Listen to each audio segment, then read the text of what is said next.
Okay, great. Actually, can I go back?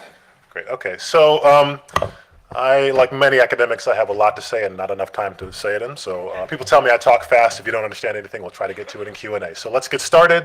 Today I'm going to be talking about disinformation, right? So in my field, I'm still trying to get people to distinguish between dis and misinformation. So I'll try to articulate that difference as clearly as I can this morning. So I define disinformation, and that box should go all the way around the text. Disinformation as the surreptitious, purposeful distribution of messages intended to harm targets and or benefit sources. In many cases, including the one I'll discuss today, harm of the target is exactly the same as benefiting the source. And of course, the messages that are distributed are, although in many cases they are false, in many cases they are not necessarily false, right? And so to break down these different criteria, right, we've got a hidden source, as we do in the case of the IRA, which I'll discuss in a little bit.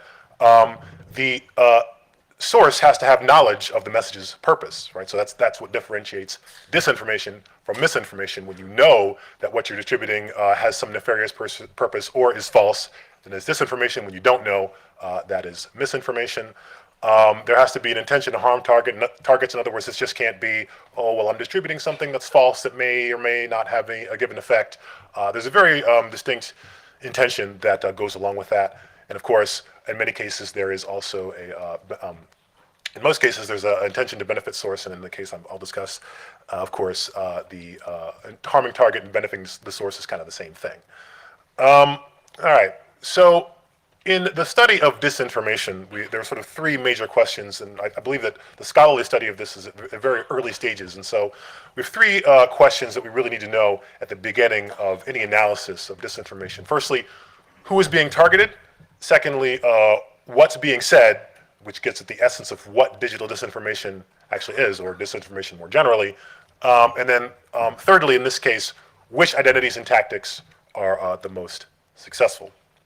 And the analysis I'll present will address the first two of those questions. I have a paper that's currently under review that will address all three, in case you're interested, so please watch for that.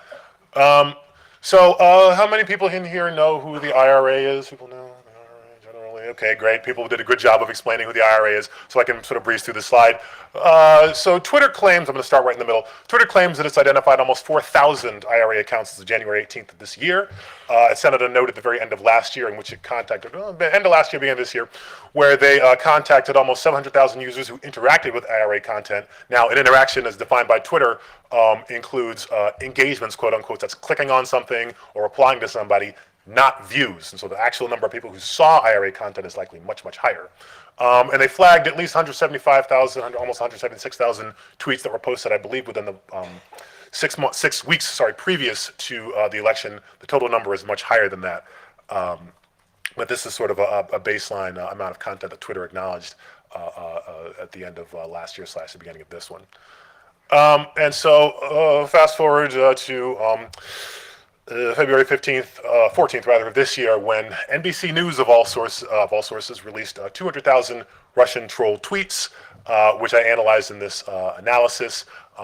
Just this past week, or last week rather, the news site 538 released almost 3 million such tweets, and so I got to analyze those. And so this was the analysis I had done before that, which I think will cover much of what is already known, and hopefully some new things as well. So I downloaded those and analyzed those, and that's what this analysis is based on. Here's some basic descriptive statistics of what's going on. There were almost 3,000 or so tweets that were identified by the U.S. House Intelligence Committee on November 1st of last year.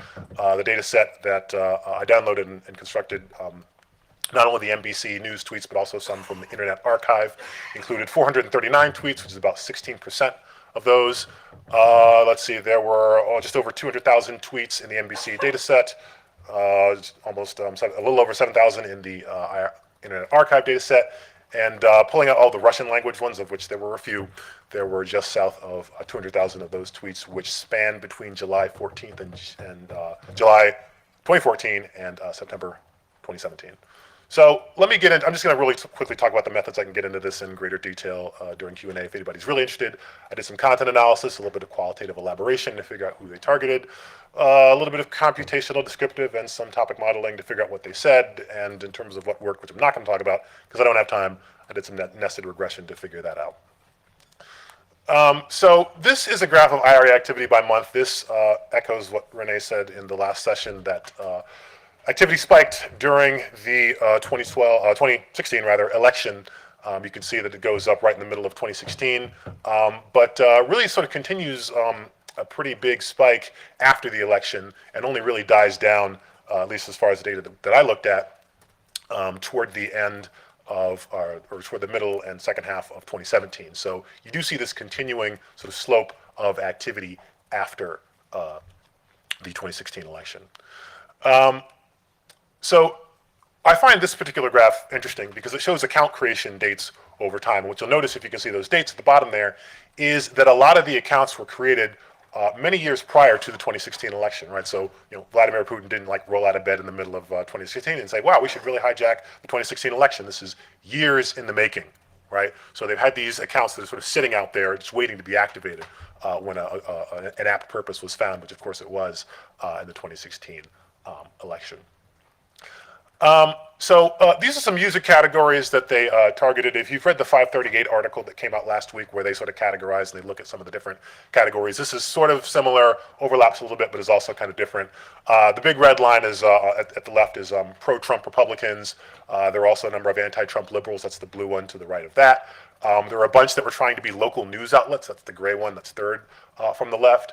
A bunch that were trying to be black activists.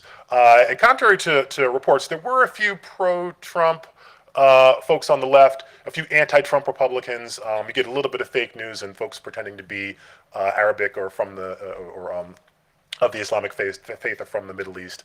But those were just a few individuals there. Yeah, and these are just some examples of some of the tweets that I managed to fish off of there. You've probably seen some of these. This is from a pro-Trump right user called Pamela Moore 13. If you look at some of those tweets, in many cases, I think they're a little bit hard to distinguish from actual Trump voters. But you can judge for judge for yourself, right? Like this is, you don't have to take my word for it. It's right there on the screen for you.